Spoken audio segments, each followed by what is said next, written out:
Hay algo que decíamos de ese antecedente glorioso del Espíritu. Quiero simplemente decir algo, después estar orando por algunos. Pero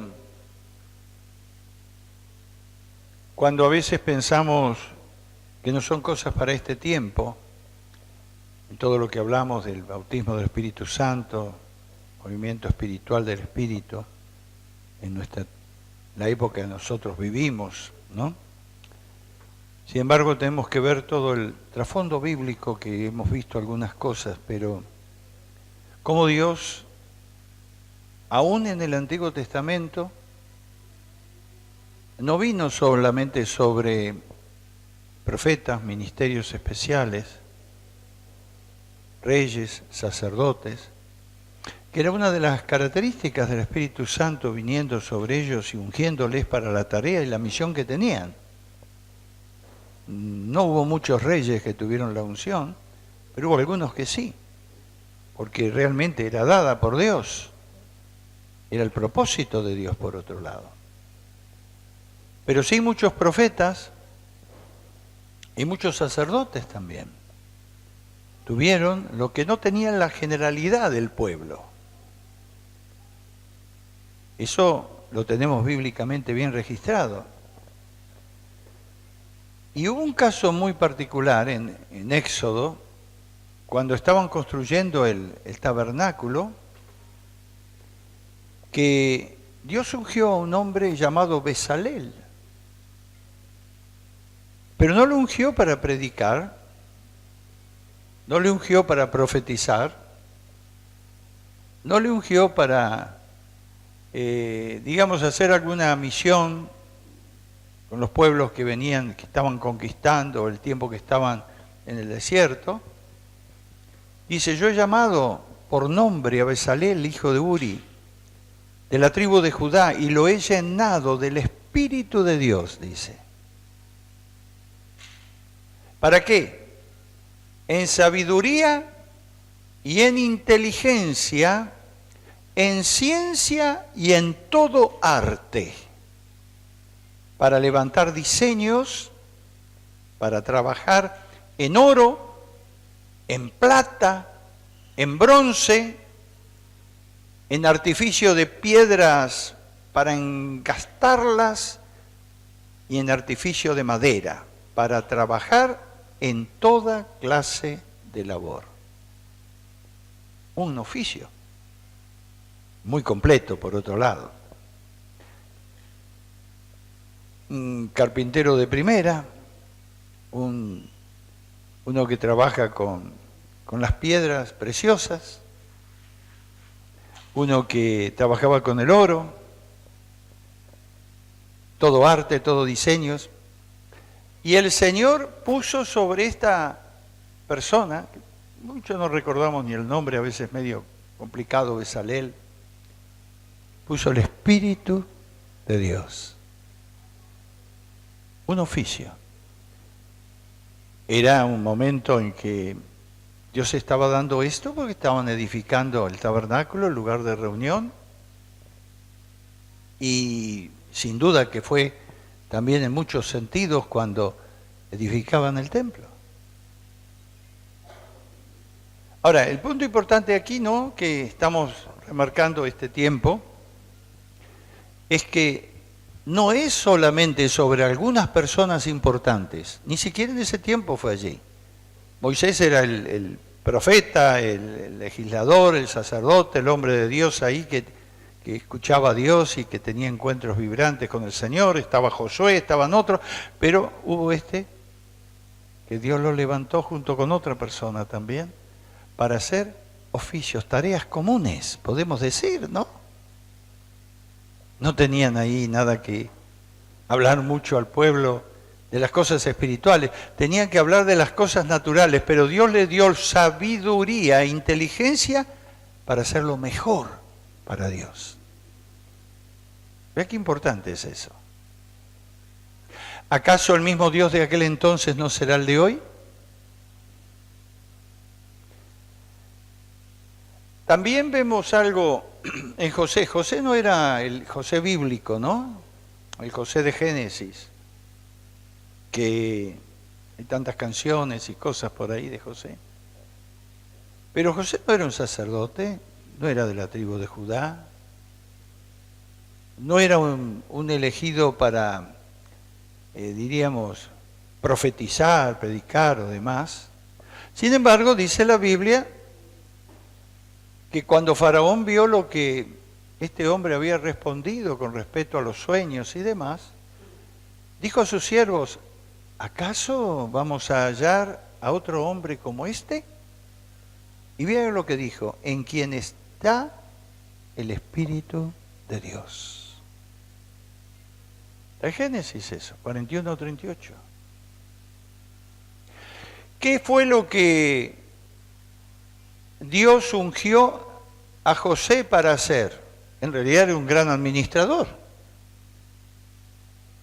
Era un hombre que debía manejar la economía, ministro de Economía, segundo de Faraón allí en Egipto, debía manejar todos los asuntos en un tiempo que había, por los sueños que había recibido, iba a haber abundancia, pero después iba a haber gran escasez. Entonces, Dios dotó especialmente, el Espíritu de Dios vino sobre José para poder cumplir bien su función. Ese mismo Dios, de Génesis, de Éxodo, es el Dios que quiere investirnos de poder hoy para distintas cosas. Algunas veces solamente se piensa que es para ocupar un lugar determinado en la iglesia, en un cargo, alguna cosa, o predicar y demás, que ojalá todos prediquen y todos profeticen. ¿Te acuerdas que Moisés dijo eso? Oh, que se levanten todos profetas, todos predicadores. Llenaríamos la tierra de la palabra, ¿no?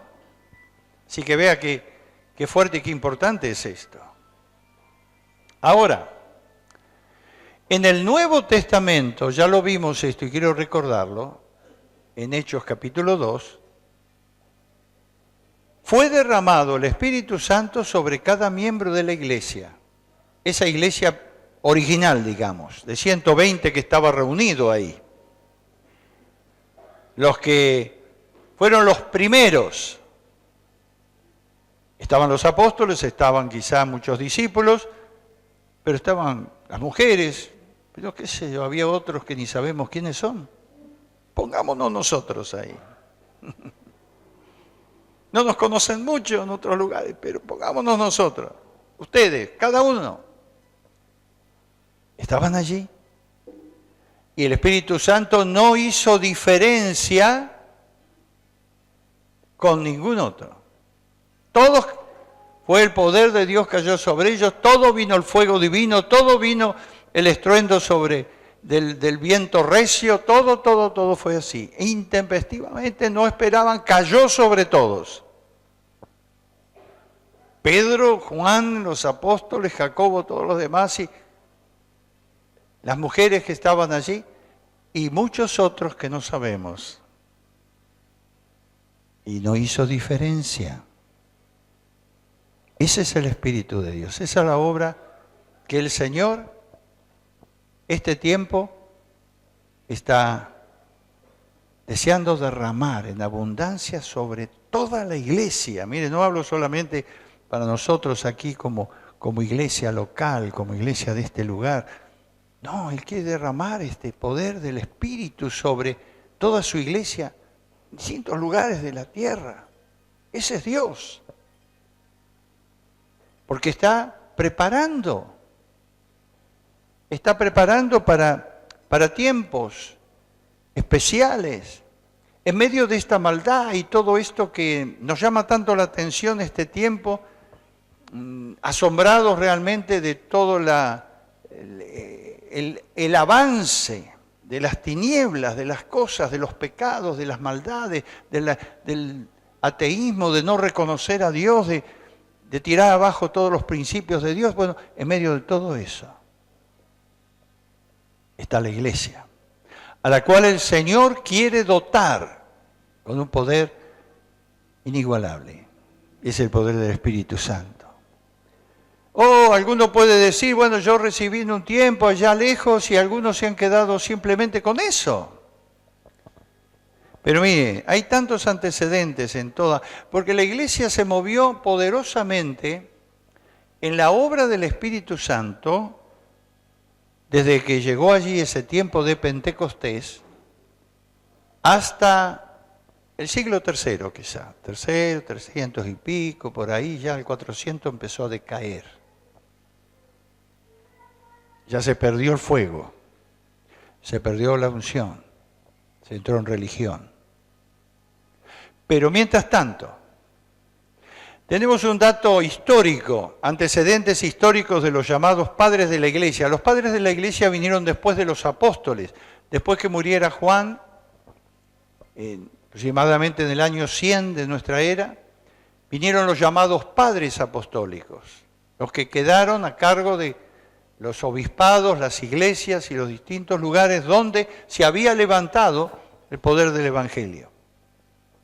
Iglesias poderosas en muchos lugares. Un hombre llamado Tertuliano, otro llamado Hilario de Poitiers, obispos y llamados padres de la iglesia, creían, por lo menos hasta el tercer siglo estuvieron ellos viviendo y dando esto, creían que el modelo que pasó con Jesús tenía que pasar con todos en la iglesia. Bautismo en agua seguido por el bautismo del Espíritu, que fue la misma experiencia de Jesús. La paloma vino sobre Jesús cuando estaba siendo bautizado.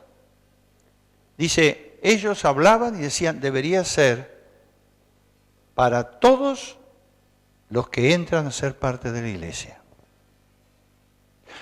Tertuliano predicaba, dice la historia, a 5.000 personas todos los domingos, por lo menos.